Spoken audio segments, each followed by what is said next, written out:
Hello guys, welcome back to this channel. Guys, इस video में हम लोग बात करने जा रहे हैं इंडियन ओवरसीज़ बैंक के बारे में। जी हाँ, IOB, Indian Overseas bank.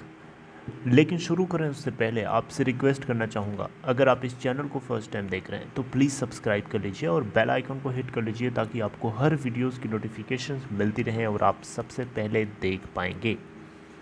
Okay, तो सबसे पहले हम बात करते हैं इंडियन ओवरसीज़ बैंक के अंदर फ्राइडे को क्या हुआ। फ्राइडे को देखिए 16.95 की ओपन प्राइस के बाद 16.80 का लो बनाता है और 17.20 का हाई भी बनाता है। अगर इंडियन ओवरसीज़ बैंक का 52 वीक लो देखें 7.05 का है और 52 वीक हाई है 20.65 का। इस बैंक की मार्केट कैप है 27,778.51 करोड़ रुपए। NSE के ऊपर 16.90 की प्राइस के ऊपर क्लोज हुआ, जो कि 0.60% ऊपर है अपने प्रीवियस क्लोजिंग प्राइस 16.80 के कंपेयर में। टोटल वॉल्यूम ट्रेड करता है NSE के ऊपर 90,24,950, जिसमें से परसेंटेज ऑफ डिलीवरी है 32.51%। अगर हम BSE के ऊपर देखेंगे तो 17.15 की ओपन प्राइस के बाद 17.15 का हाई है, यानी हाई नहीं बनाता है, 16.80 का लो बनाता है और 16.90 के ऊपर क्लोज होता है, जो कि 7,39,640 टोटल वॉल्यूम ट्रेडेड के साथ है, जिसमें 50.95% की डिलीवरी उठा ली जाती है। देखिए, इंडियन ओवरसीज़ बैंक बहुत आज आपको अच्छे से बताया मैंने कि ये भी सरकार के प्राइवेटाइजेशन लिस्ट के ऊपर बना रहने वाला बैंक है। इंडियन ओवरसीज़ बैंक को भी RBI के PCA फ्रेमवर्क से बाहर किया जाना है। आपको अच्छे से पता है, PCA फ्रेमवर्क के अंदर वही बैंक्स होते हैं जिनके बिजनेस कहीं ना कहीं प्रॉब्लम कर रहे होते हैं, जिनका बिजनेस करने का जो दायरा होता है, जो एम्बिट होती है ना, उसको शॉर्ट कर दिया जाता है ताकि वो कम से कम अपना बिजनेस कर सके, क्योंकि उसकी जो प्रोफाइल होती है वो काफ़ी डिटोरिएट हो चुकी होती है, जिसके चलते RBI ये एक्शन लेता है। ऑलराइट, तो इन चारों बैंक्स में से इनमें IOB का भी नाम है, आपको अच्छे से पता है। और इंडियन ओवरसीज़ बैंक के अंदर आपको दिखाई दे रहा है इतनी तेज़ी जो दिखाई दे रही है, ये सिर्फ इसी के पीछे का कारण है। ओके, लेकिन बहरहाल हम यहाँ बात करेंगे एक न्यूज़ के बारे में। लेकिन अगर आप देखें तो टेक्निकली बहुत ज़्यादा बुलिश है और आपको रिटर्न प्रोफाइल ज़रा दिखाने की कोशिश करूँगा इस बैंक के अंदर। देखिए, ईयर टिल डेट में इस बैंक ने 57.65% की तेज़ी दिखाई है। एक हफ्ते का अगर देखें तो 4.97% की तेज़ी के साथ है। 1 महीने का देखें, एक महीने का, तो 4.64% की तेज़ी के साथ है। 3 महीने में देखें तो 4.14% डाउन है, जबकि 6 मंथ में देखें तो 76.59% की तेज़ी के साथ है। वहीं 1 ईयर का देखें तो 129.62% की तेज़ी है। वहीं 2 ईयर्स में देखें तो 42.38% की जंप है। 3 ईयर्स का देखें तो 5.63% की तेज़ी के साथ है। टेक्निकली अगर आप देखें तो डेली बेसिस पे तो बहुत बुलिश है, वहीं हम मंथली बेसिस पे और वीकली बेसिस पे देखेंगे तब भी आपको बहुत ज़्यादा बुलिश दिखाई देगा।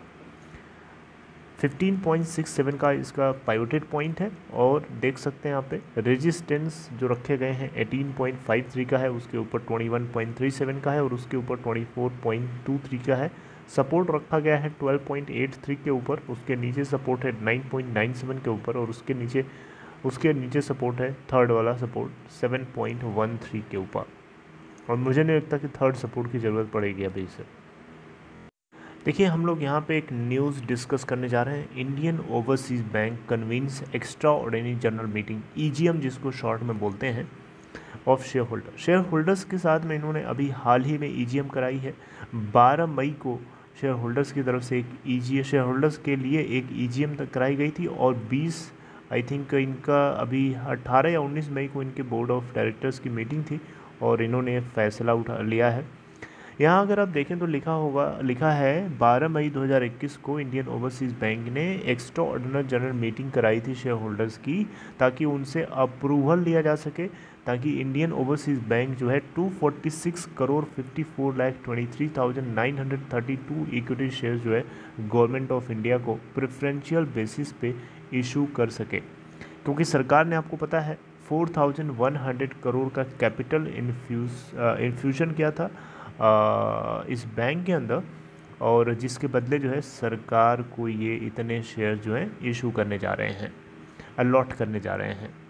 ईजीएम जो है यहाँ पे वर्चुअल मीडियम के जरिए यानी वीडियो कॉन्फ्रेंसिंग के जरिए हुई थी। ऑब्वियसली आपको पता है ऑफलाइन नहीं हो सकती है कोरोना वायरस के चक्कर में।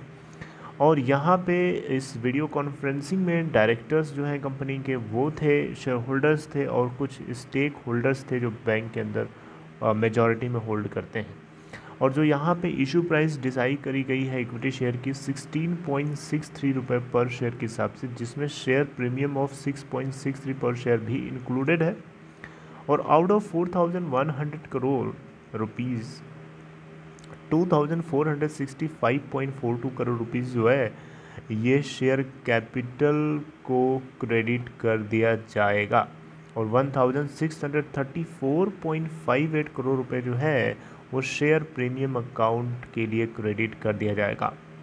और अकॉर्डिंगली अगर हम देखें तो गवर्नमेंट ऑफ इंडिया की जो शेयर होल्डिंग हो जाएगी इस कंपनी के अंदर यानी इस बैंक के अंदर, वो 95.84% से बढ़ करके 96.38% हो जाएगी। देख सकते हैं मेजॉरिटी क्या पूरा वो ऑलमोस्ट 100% होल्डिंग है। ऑलमोस्ट 100% नहीं बोलना सही होगा गाइस, क्योंकि अभी जो भी परसेंटेज है 100 माइनस 96.38% वो तो बाकी लोगों के पास है ही है ना। खैर जो भी है, लेकिन ये एक अपडेट थी जो आपको पता होनी चाहिए थी। इंडियन ओवरसीज़ बैंक के Q4 के नतीजे अभी आने बाकी हैं, अभी अपडेटेड नहीं है। लेट्स सी कि कोई डेट और यहाँ पे है क्या। ईजीएम की डेट दिखाई गई है 12 मई 2021 को, जो कि ऑलरेडी क्रॉस हो चुकी है।